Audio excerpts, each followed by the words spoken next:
Hai semuanya, hari ini saya mau review sebuah produk yang sebetulnya bukan produk yang berkaitan langsung dengan menggambar, yaitu digital mirrorless camera. Siapa tahu berguna buat teman-teman yang nonton. By the way, kamera apa sih? Kamera ini, jeng jeng, Canon EOS M200.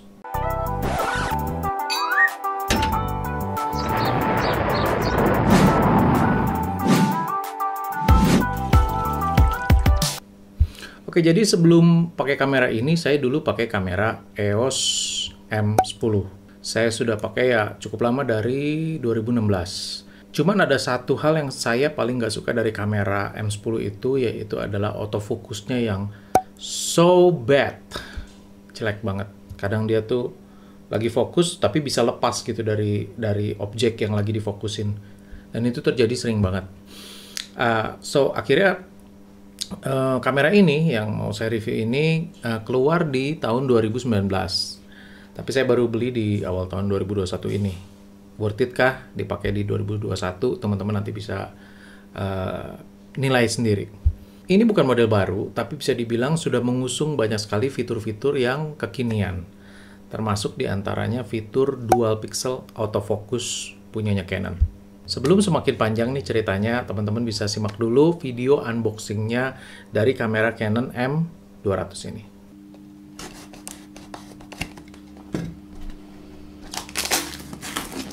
Oke.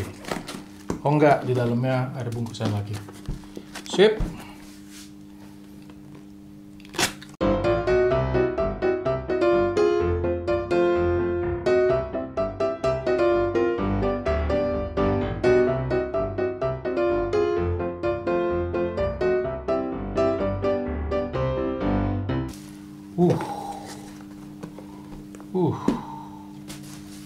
Loh, kenapa dicabut ya serial numbernya ya?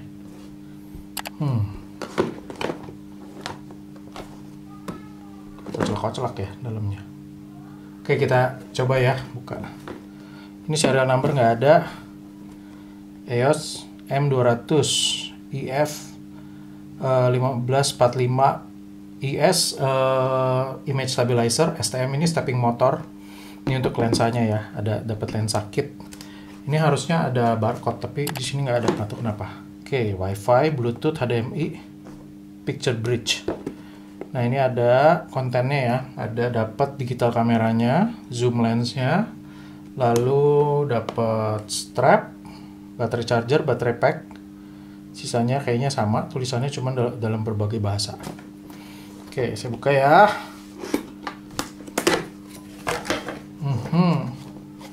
Buku panduan M200. Saya pesan warna hitam.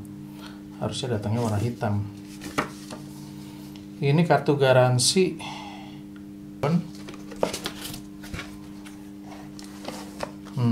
Ini chargernya. Ini kayaknya barangnya nggak baru. Coba kita lihat. Baterai. Ini segelnya kayak pernah dibuka terus dipasang lagi. Tuh. Lihat deh. Sudahlah. Baterai. Kelihatannya sih baterainya baru. Kelihatannya ya. Atau juga. Kelihatannya sih baru. Kelihatannya. Ini masih mulus banget. Ya, semoga dapat baru lah. Nah, ini lensa.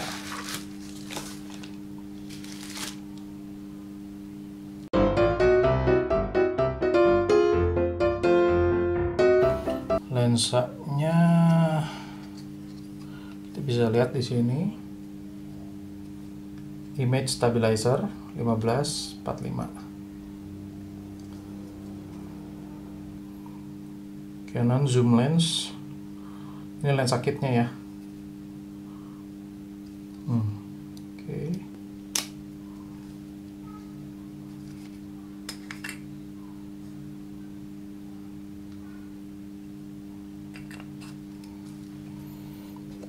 Lensa kita taruh dulu sini. Ini ada strap. Ya, strap. Kayaknya sih nggak bakal dipakai. Terus di sini ada kabel untuk chargernya. Nah, ini kameranya. Oke. Ini saya pinggirin dulu semua supaya bisa lihat kameranya dengan lebih benar.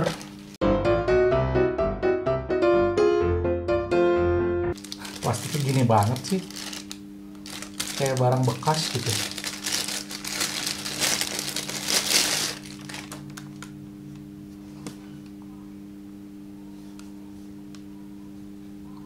Di sini ada tulisan M200.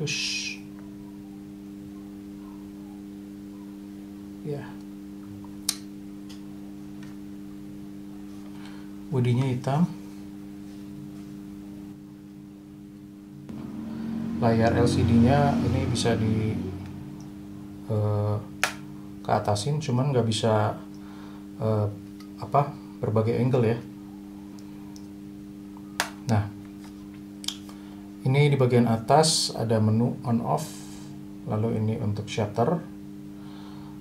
Di sini ada lubang mikrofon, dan di sini ada flash, pop-up flash. Oke, ini pop-up flashnya. Oke, lalu di sebelah sini ada HDMI port ya. Tuh ada ini micro HDMI ini kayaknya. Micro HDMI, terus di sininya ada USB, micro USB. Masih pakai micro USB ya, nggak pakai USB Type C. Padahal zaman sekarang harusnya udah USB Type C. Oke. Lalu di sini ada bagian untuk card ya, untuk micro SD-nya. Oke. Di sini ada tombol menu, rekam, untuk delete, info. Ini untuk flash. Ini ada tombol play sini. Oke, nggak ada apa-apa lagi. Di sini ada rotary, ya. Bagian bawah ini adalah ke tripod, dan di sini adalah battery compartment. Oke.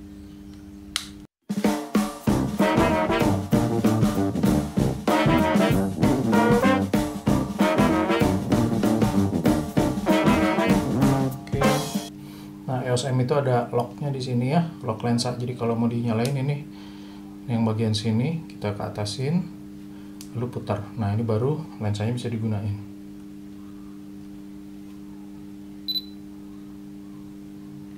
Oke.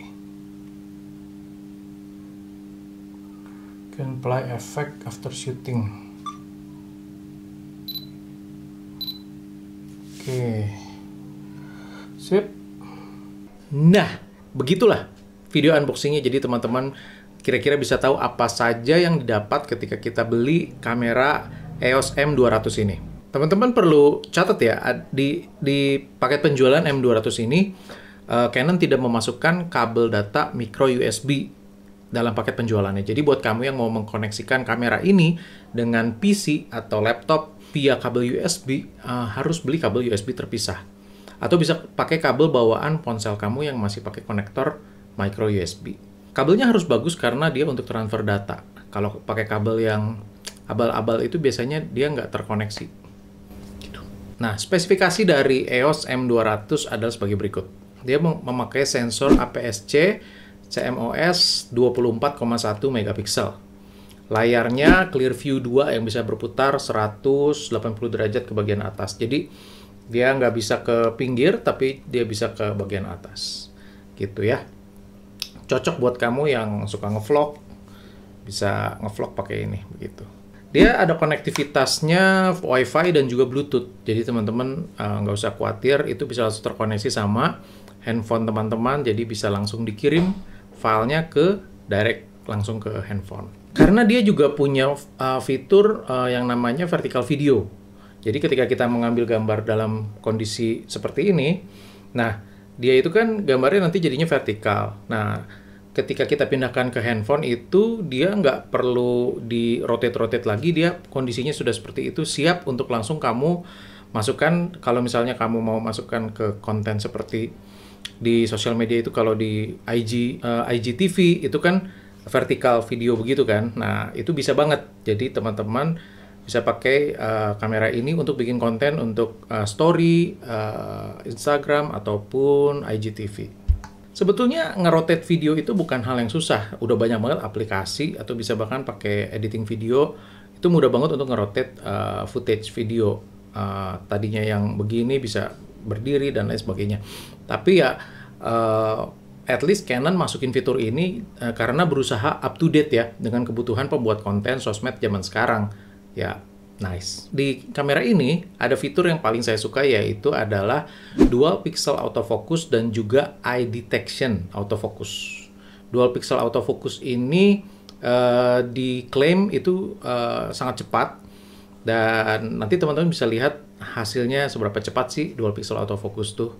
Dan juga ada eye detection autofocus, yaitu dia bisa mendeteksi nggak cuma wajah, tapi juga mata. Jadi ketika kita bergerak videonya, ketika objeknya bergerak, maka si videonya itu tetap akan mendeteksi mata kita gitu, dan hasilnya akan tetap bagus karena fokus di mata. ISO untuk kamera ini kalau untuk foto dalam mode fotografi gitu ya bisa sampai 25.600. Dan untuk video ISO-nya bisa sampai 12.800. Jadi di dalam kondisi low light dia masih bisa menangkap objek dengan ya cukup baik lah ya. Nanti teman-teman juga saya akan kasih lihat bagaimana sih footage-nya ketika saya ngerekam video dalam kondisi low light. Teman-teman nanti bisa lihat ya. Prosesor yang dipakai ini adalah Digic 8.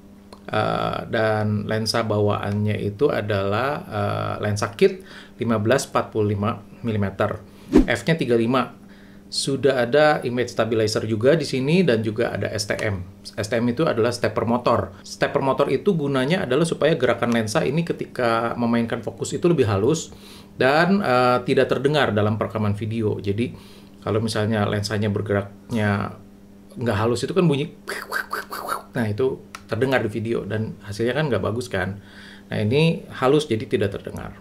Selain itu ada fitur yang nggak kalah penting sebetulnya yang ada di kamera ini, tapi mungkin nggak banyak diungkap oleh Canon sendiri dalam promosi kamera ini ya, yaitu ada fitur namanya webcam capability, atau kamera ini bisa dijadikan webcam. Dan itu salah satu fitur yang sebetulnya paling saya suka dan alasan kenapa saya ambil kamera ini.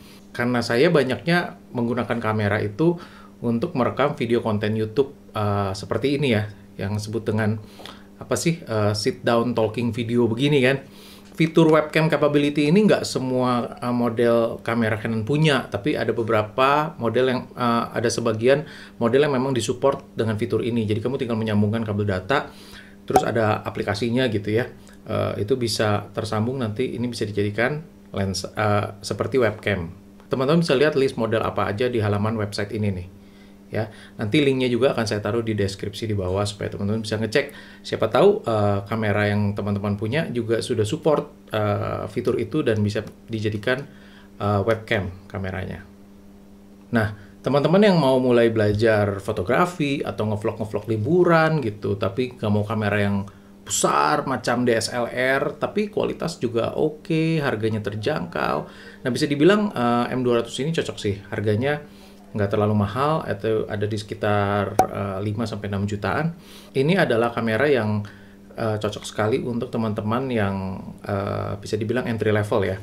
Teman-teman yang tadinya cuma motret-motret atau video pakai handphone, tapi kayaknya beralih pengen lebih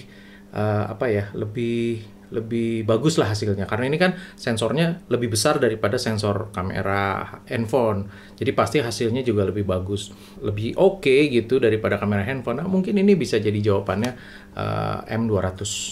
Nah, teman-teman pasti penasaran nih dengan hasil jepretan dan juga hasil perekaman videonya.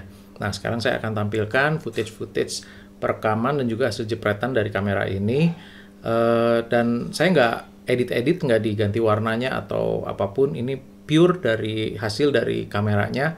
Teman-teman bisa lihat dan nilai sendiri kira-kira menurut teman-teman bagus apa enggak kamera ini, dan tinggalkan komen di bawah supaya saya bisa tahu pendapat teman-teman tuh akan hasil dari kamera ini.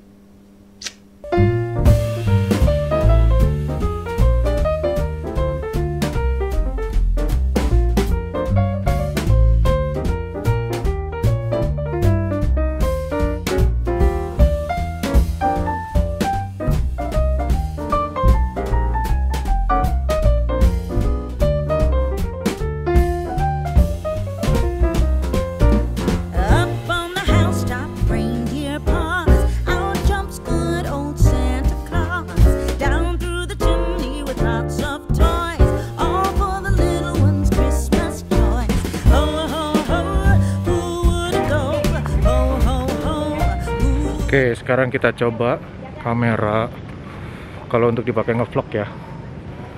Ini, nah, gimana image stabilizernya? Teman-teman bisa lihat sendiri. Nah, ini kameranya paling wide ya, karena ini nggak full frame.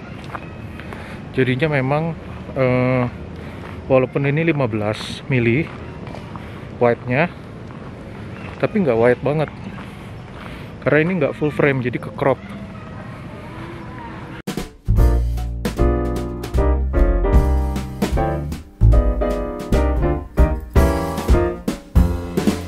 Image stabilizernya seperti ini, dan di sini juga si eye trackingnya berfungsi dengan baik, jadi fokus ke mata selalu ada.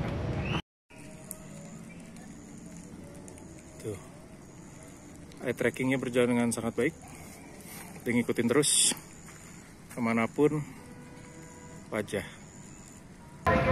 Nah, kebetulan di belakang saya lagi ada back sound suara musik.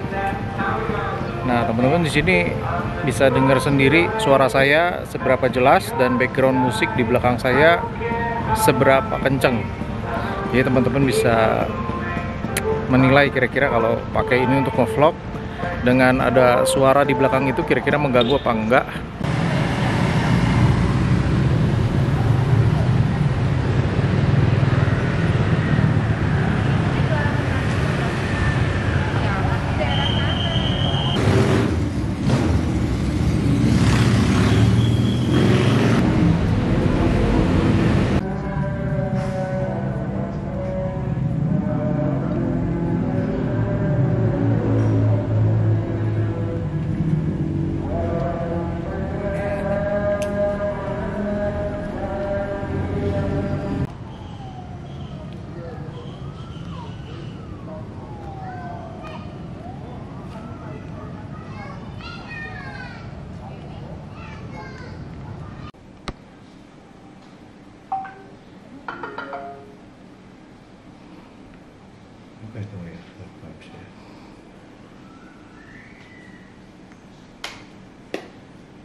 Oke, nah gimana menurut teman-teman semua? Apakah hasilnya bagus atau enggak? Boleh silakan komen. Oke, sekarang saya akan bahas kelemahan dari kamera ini.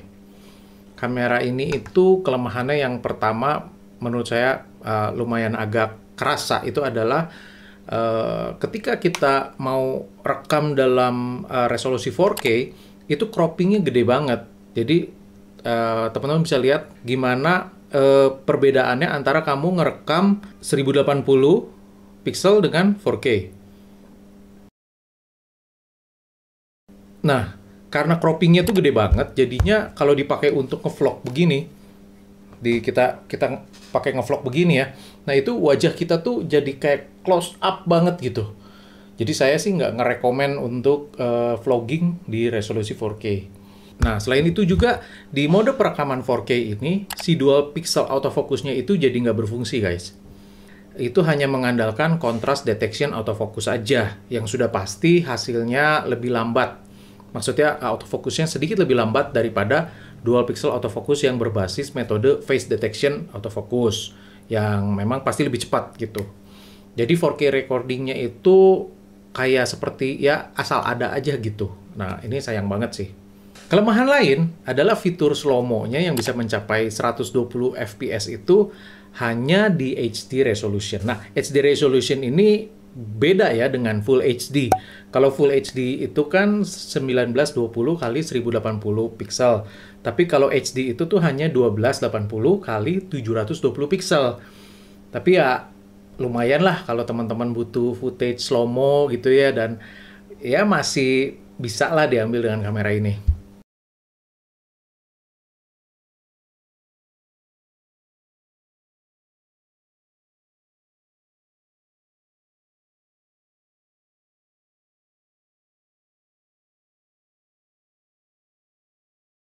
Oh ya, satu lagi yang agak mengganggu buat saya ini, nggak mengganggu banget, cuman kayak sayang banget gitu. Kalau di mode perekaman 1080 itu nggak ada pilihan 24 frame per second. Hanya ada dua pilihan, yaitu di 30 frame per second dan 60 frame per second. Ya, bukan masalah besar sih, tapi aneh aja kenapa sih nggak dikasih 24 frame per second gitu. Tapi memang karena harganya yang cukup terjangkau dan juga bentuknya yang compact banget, kecil banget, enak banget buat dipegang, serta fitur lengkap walaupun kekurangannya ya ada lah seperti yang tadi saya udah sebutin gitu ya.